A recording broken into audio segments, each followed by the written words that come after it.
हमें सिद्ध करना है विविध प्रश्नावली का पहला सवाल कि a माइनस बी जो है वो a की घात n माइनस बी की n का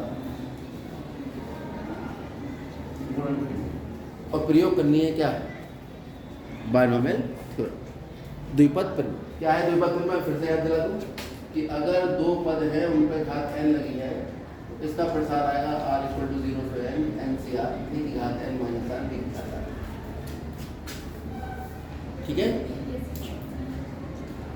चलिए अब हमें किसको सिद्ध करना है कि a माइनस बी इसका गुणनखंड है। तो गुणनखंड सिद्ध करने का सीधा तरीका है कि यानी इसको लिख सकते हैं हम a माइनस बी गुणा कुछ, ये तो इसका मतलब। तो हम a की घात n माइनस बी की घात n लेकर चल रहे हैं। a की घात माइनस बी की घात n ऐसा करते हैं कि इसे a को लिख लेते हैं a minus B plus B की घात n माइनस बी की घात n। तो दिक्कत a प्लस बी को x मान लो, सॉरी a माइनस बी को क्या मान लिया a माइनस बी भी लिख सकता था, फालतू में a लिखो माइनस लिखो बी लिखो, पापा के पैसे खर्च हो रहे हैं, पेन भी स्पेस भी, तो x लिखते ही वो पैसे सब बच जाएंगे। x प्लस बी की घात n माइनस बी की घात। अब ये बन गया बायनोमियल, इसे एक्सपेंड कर दो। कैसे होगा? सिग्मा n = 0 से n r = 0 से n NCR x की घात n माइनस r b की घात r माइनस b की घात। अब इसे एक्सपेंड कर दो, क्या आएगा? NC0 x की घात n माइनस 0 b की घात 0, NC1 x की घात n माइनस 1 b की घात 1, NC2 x की घात n माइनस 2 b की घात 2। और भी आएंगे, आने दो। लास्ट में क्या आएगा? NCN x की घात n माइनस n b की घात n और ये माइनस b की घात n। NCN कितना होगा? अगर ये वाला फॉर्मूला आपको याद हो, NCR = कितना होता है? NCN माइनस r, तो NCN कितना हो जाएगा? NCN माइनस n यानी NC0। और NC0 कितना होता है? 1। x की घात n माइनस n, x की घात 0 हुआ। चलो लिख देता हूँ, ये हुआ NC0, ये x की घात 0 b की घात n माइनस b की घात। और ये कितना हो गया अभी? n, ये तो 1 हुआ, x की घात n b की घात 0 ये प्लस ये कितना हुआ? n x की घात n माइनस 1 b की घात 1 प्लस ये कितना हुआ? NC2 यानी n × n माइनस 1/2 x की घात n माइनस 2 b की घात 2 चल रहा है। और ये थोड़ा नीचे लिखा पड़ेगा,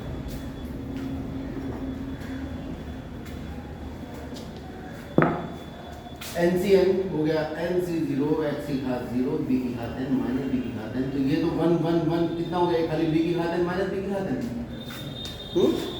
इससे पहले कौन सा पद आ रहा होगा?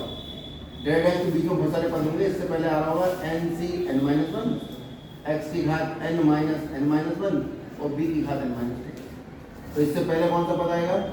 Plus NC n minus n minus 1 करोगे तो कितना आ जाएगा? n minus n minus 1 n minus n plus 1 कितना हुआ? 1। तो ये आ जाएगा आपका कितना?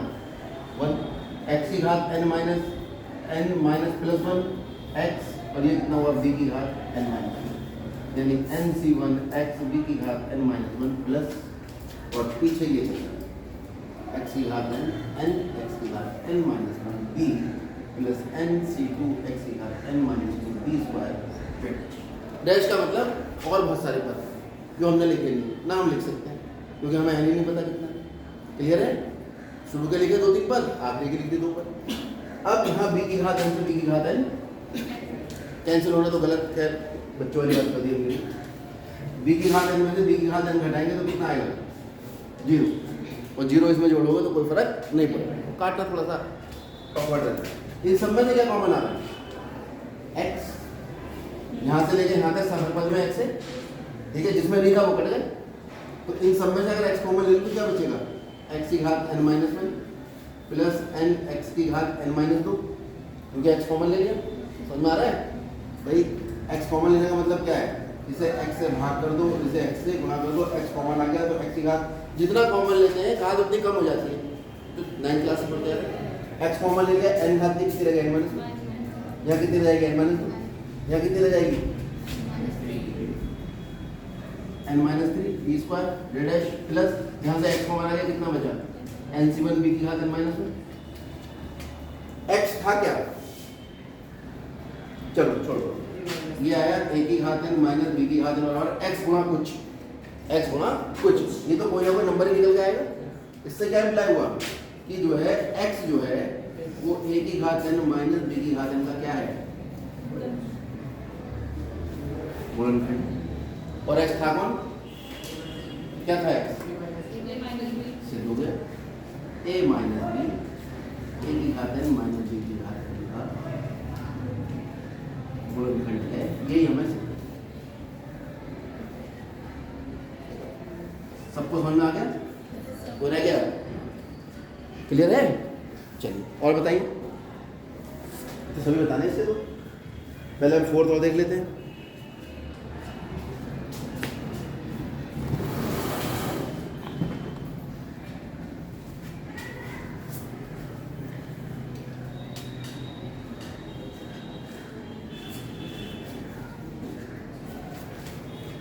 फोर्थ है 0.99 टू दी पावर 5। तो बहुत आसान है, इसे क्या लिख सकते हैं हम, 99/100, 99 को लिख लो 100 माइनस 1, कितना हो गया, अलग करोगे तो 1 माइनस 1/100 टू दी पावर, और 1/100 का मतलब क्या होता है 1 minus 0.01 to the power 5। Direct ये लिखता है थोड़े से तुम परेशान हो जाते हैं, है ना। अब यहाँ से तो क्लियर हो जाओगा बिल्कुल। अब इसे एक्सपेंड करो, क्या होगा, इसका मान पाने में, इसका मान होगा सिग्मा r इक्वल टू 0 से NCR 1 की पावर n माइनस r 0.01 की घात। अब 1 की घात तो कोई भी लगाओ, कुल मिला के क्या आ गया हमारे पास, ये 0.99 टू दी पावर 5 की जो वैल्यू निकल कर आई, वो निकल कर आई सिग्मा r इक्वल टू 0 से n NCR 0.01 to the power r। ठीक है, हमने तो जीवन में बहुत टेंशन ले ली, तुम्हारी बारी, ठीक है। तो कैलकुलेशन कैसे करनी पड़ेगी, r का मान 0 शुरू करना, ठीक है, फिर 1 रखना, 2 रखना, कहाँ तक रहोगे 5 तक, जो भी कैलकुलेशन आएगी उल्टी सीधी भयंकर, वो सब आपका आंसर हो जाएगा। क्लियर हो गई बात, डू योरसेल्फ DYS। इसके बाद दूसरा सवाल पूछना है किसी को, दूसरा, हाँ बोलो।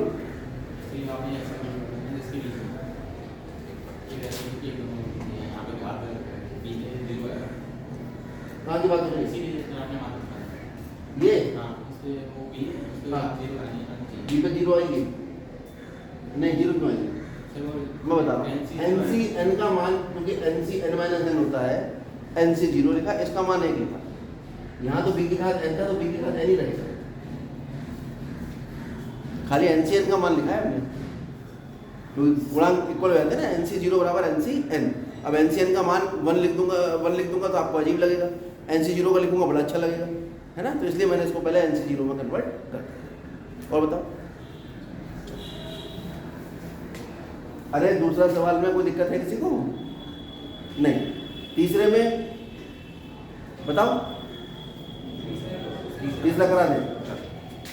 तो तीसरा हम वहीं से शुरू करेंगे जहाँ से हमने कल 11वां खत्म किया था, है ना।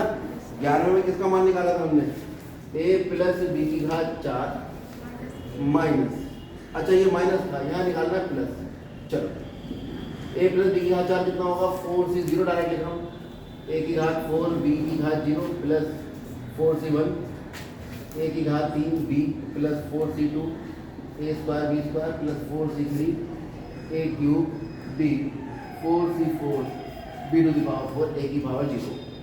a माइनस b की घात 4 कितना आएगा, 4c0 a की घात 4 b की घात 0 लिखने की जरूरत नहीं, प्लस क्योंकि घात यहाँ 1 आएगी, माइनस b की घात 1 तो आ जाएगा माइनस 4c1, क्योंकि डायरेक्ट इसलिए कर रहा हूँ, कल समझा चुका हूँ, plus 4c2 a square b square minus 4c3 a cube b plus 4c4 b to the power. इनको क्या करें, क्योंकि हमें प्लस लेके आना है बीच में, तो इनको जोड़ लेते हैं। a minus B to the power 4 plus a plus B to the power 4, जब जोड़ेंगे तो ये आ जाएगा दुगना 4c0 a to the power 4 b to the power 0 तो बन होता है, माइनस माइनस दोनों जीरो हो जाएगा, ये 4c2 a square b square, ये फिर कैंसिल हो जाएगा, आ जाएगा twice 4c4 b to the power. Clear है? फिर साथ लिखा है खाली और दोनों को जोड़ दिया। ये दो लिखना हम भूल गए, दो कॉमन आ गया, कितना बचा ये a to the power 4 plus ये था, दो तो कॉमन आ गया, 4c2 कितना होता है 4 into 3/12 a square b square plus ये 1 होता है b टू द पावर, ये आ गया twice of a to the power 4 plus 2 दूनी 6 a square b square plus b to the power, ये आ गई value a minus b to the power 4 plus a plus b। कुछ common है इसमें? नहीं, कल तो आ गया, कल तो कॉमन आ गया था, इसमें नहीं आ रहा, क्या करें, नहीं आ रहा, नहीं आ रहा। अब किसका मान निकालना है? हमें निकालना है मान a square plus under root a square minus 1 इसकी घात 4 plus a square minus under root a square minus, इसका मान हमें निकालना है। तो यहाँ पर a की जगह कौन यूज हो रहा है? a स्क्वायर, और b की जगह कौन यूज हो रहा है? Under root a square minus. अरे दिमाग में सेट हो गई? तो फिर इसका सॉल्यूशन आया कितना है? 2 गुना, जब a था तो a4 आया था, a की जगह यूज हो रहा है a स्क्वायर, तो a square to the power 4 plus 6 a square square